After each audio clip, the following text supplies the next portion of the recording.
Hello student, आज हम पढ़ेंगे चैप्टर 5 प्रारंभिक आकारों को समझना, अंडरस्टैंडिंग एलिमेंट्री शेप्स। इसमें हम एक्सरसाइज 5.1 के क्वेश्चन सॉल्व करेंगे। Question number 5 to 7। Part first में हमने इसी एक्सरसाइज के क्वेश्चन 1 to 4 सॉल्व किए थे।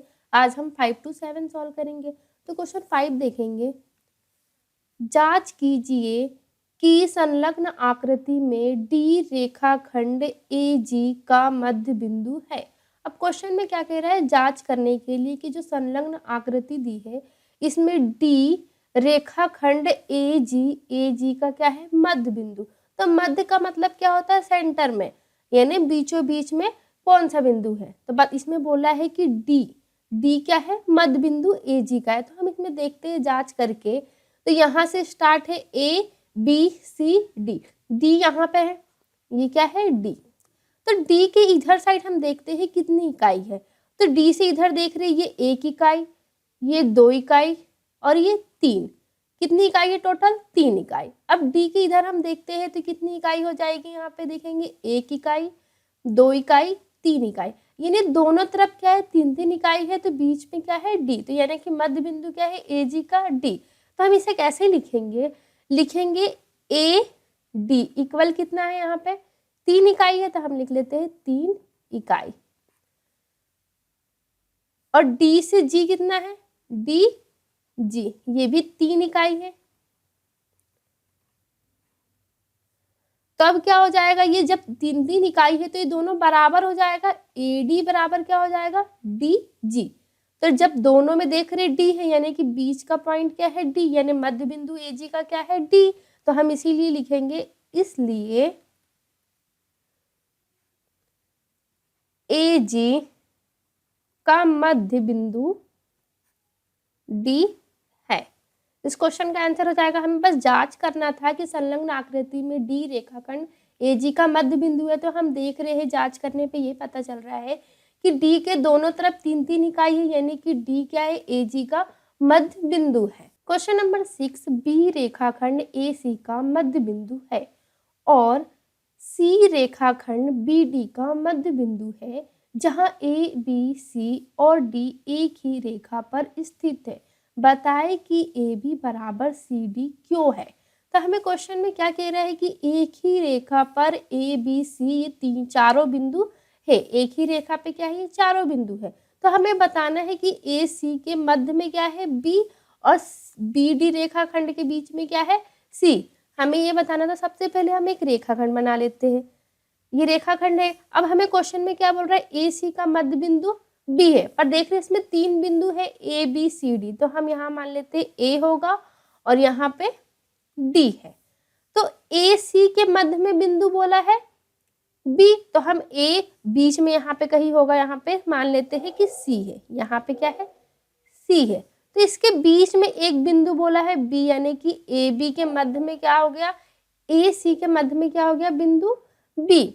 अब क्वेश्चन में बोला है C रेखाखंड BD का मध्य बिंदु। अब यहाँ पे हम देख रहे हैं कि BD का मध्य बिंदु क्या निकल गया, C निकल गया। यहाँ पे वैसे ही निकल रहा है कि BD के मध्य में क्या है C है, यानी कि AC के मध्य में B है और BD के मध्य में क्या है C है। तो हमें बताना है कि AB बराबर CD है कि नहीं है। तो हम यहाँ लिखेंगे AC, चूंकि AC का मध्य बिंदु क्या है B है। AC का मध्य बिंदु क्या निकला, B निकला। तो मध्य बिंदु निकला तो AB बराबर क्या हो गया, BC हो गया। तो हम लिखेंगे इसलिए AB बराबर BC, AB बराबर BC हो गया। अब इसी तरह हम देखेंगे कि BD का मध्य बिंदु क्या है C। तो हम लिखेंगे चूंकि BD का मध्य बिंदु क्या है C है, C है। इसलिए क्या हो जाएगा यहाँ पे BC बराबर CD, BC बराबर CD। तो हम इसमें देख रहे हैं दोनों AB बराबर क्या है BC और यहाँ पे क्या है BC बराबर CD, यानी BC के बराबर ये है। तो यहाँ पे क्या हो जाएगा, अतः ये चारों क्या है, एक दूसरे के बराबर निकल गए, क्योंकि ए बी के बराबर बी सी है और बी सी के बराबर यहाँ क्या निकला, सी डी निकला। तो यहाँ पे हम लिखेंगे ए बी बराबर बी सी बराबर क्या हो गया, सी डी। ये क्या है, बराबर है। तब यहाँ पे हम लिखेंगे, जब ये बराबर हो गए तो हमें यही बताना है कि ए बी बराबर सी डी। तो देख रहे हैं ए बी बराबर सी डी है, तो हम लिखेंगे ए बी बराबर सी डी। इस क्वेश्चन का ये हो जाएगा आंसर। हमें यही बताना था कि ए बी बराबर सी डी कैसे है, तो हमने बता दिए यहाँ पे। इस क्वेश्चन का ये हो गया आंसर। क्वेश्चन नंबर 7 देखेंगे। 5 त्रिभुज खींचिए और उनकी भुजाओं को मापिए। प्रत्येक स्थिति में जांच कीजिए कि किन्हीं दो भुजाओं की लंबाइयों का योग तीसरी भुजा की लंबाई से सदैव बड़ा है। क्वेश्चन में कह रहा है कि एक त्रिभुज है, मान लेते हैं ये क्या है, एक त्रिभुज है। इसमें किन्हीं 3 भुजाएं देख रहे हैं, मान लेते हैं इसकी माप दी है 3, इसकी 2 दी है, और यहाँ पे मान लेते हैं ये भी क्या है, 3 है। हम मान लेते हैं 3 3 2 है भुजाओं की लंबाई।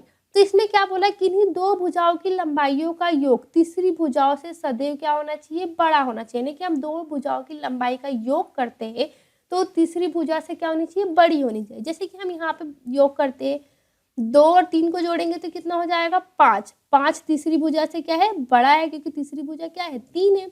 इसी तरह अब इन दोनों भुजाओं को देखते हैं, 3 और 2 करेंगे तो 5, 5 ये 3 से बड़ा है। इसी तरह इन दोनों भुजाओं को देखते हैं, 3 और 3 कितना हो जाएगा, 6, 6 2 से बड़ा है। यानी 2 भुजाओं का योग तीसरी भुजा से क्या हो रहा है, सदैव बड़ा हो रहा है। तो ऐसे यहाँ पे 5 त्रिभुज बनाना है, 5 त्रिभुज बनाना है। तो हम 5 त्रिभुज बना लेते हैं।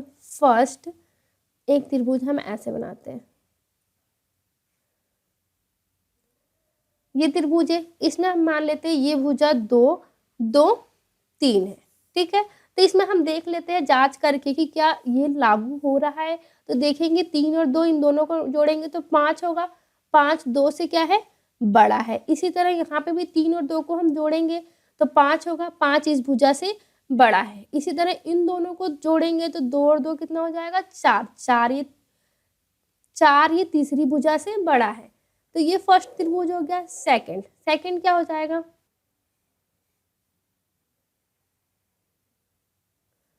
सेकंड त्रिभुज ये है, इनकी भुजाओं का नाम दे देते हैं 2, लंबाई दे देते हैं 2, और ये कितनी है, 4 और ये 5, ये 2 4 5। अब इसमें हम देख लेते हैं 4 और 5 को जोड़ेंगे तो कितना हो जाएगा, 9, 9 ये तीसरी भुजा से बड़ी है, क्योंकि ये कितनी है, 2। इसी तरह 4 2 को जोड़ेंगे तो कितना हो जाएगा, 6, 6 इससे बड़ा है। सेम यहाँ पे 2 और 5 को जोड़ेंगे तो कितना हो जाएगा, 7, 7 ये 4 से बड़ा है। एक भुजा ये है 7 6 5, हम इसका नाम दे दिए। तो यहाँ हम देख रहे हैं 7 और 6 को जोड़ेंगे तो कितना आ जाएगा, यहाँ पे 7 और 6 कितना हो जाएगा, 13, 13 5 से क्या है, बड़ा है। इसी तरह 5 और 6 को जोड़ेंगे तो हम कितना आ जाएगा, यहाँ पे 11, 11 क्या है, 7 से बड़ा है। इसी तरह 7 और 5 को हम जोड़ते हैं तो कितना आ जाता है, 12, 12 6 से बड़ा है। तो इस क्वेश्चन का हो जाएगा ये। फिफ्थ हम इसी को ले लेते हैं, ये भी है सेम।